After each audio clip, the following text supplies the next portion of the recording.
I wish I could have seen my dark future before I decided to sleep with my wife's best friend.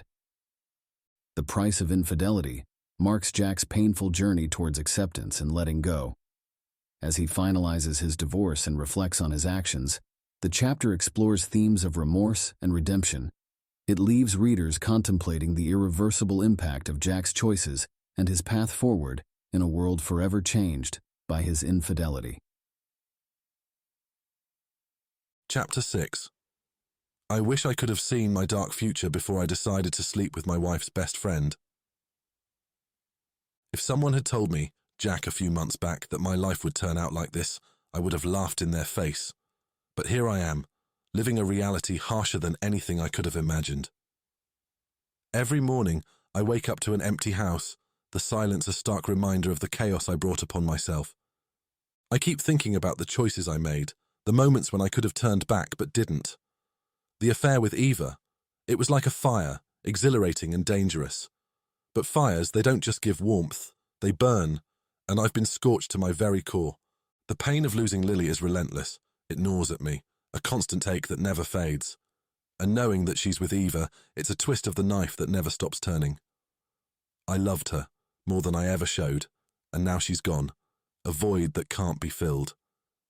I've tried to reach out to her, sent texts, left voicemails, but she doesn't respond. Why would she? I broke everything we had, everything we built together. I betrayed her in the worst possible way. And now, she's found solace in the arms of the woman I cheated with. It's a cruel irony that I can't escape. I miss her.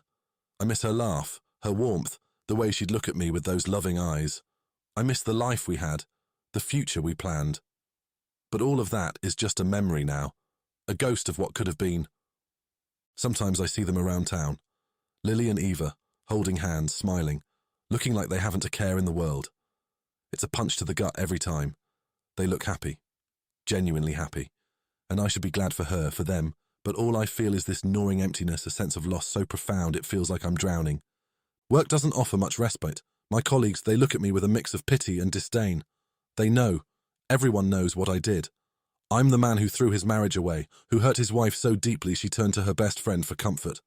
My reputation, both personal and professional, is in tatters.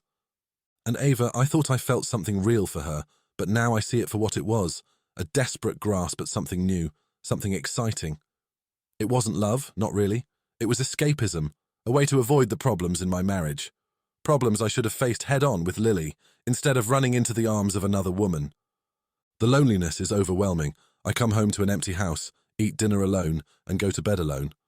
The silence is suffocating. I've taken to talking out loud just to hear a voice in these walls, my voice. It's pathetic, but it's all I have. One night I find myself sitting in the dark, scrolling through old photos on my phone.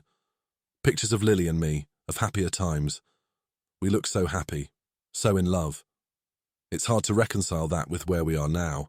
I broke us, and I can't fix it. No amount of apologies, no amount of regret can undo what I've done. As I sit there, lost in memories, a realization slowly dawns on me. I can't keep living like this, in this purgatory of my own making. I need to let Lily go, to let her be happy, even if it's not with me.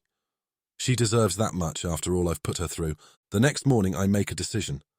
I call my lawyer and start the proceedings for a divorce. It's the hardest call I've ever made, but also the most honest. It's time to face the consequences of my actions, to start taking responsibility for the hurt I've caused. I don't contest anything. I give Lily everything she wants, the house, most of our savings.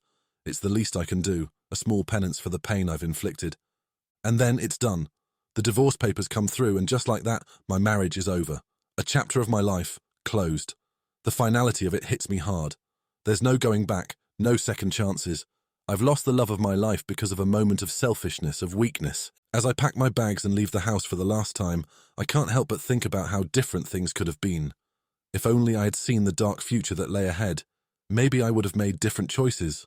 Maybe I wouldn't have lost everything that mattered to me, but life doesn't work like that.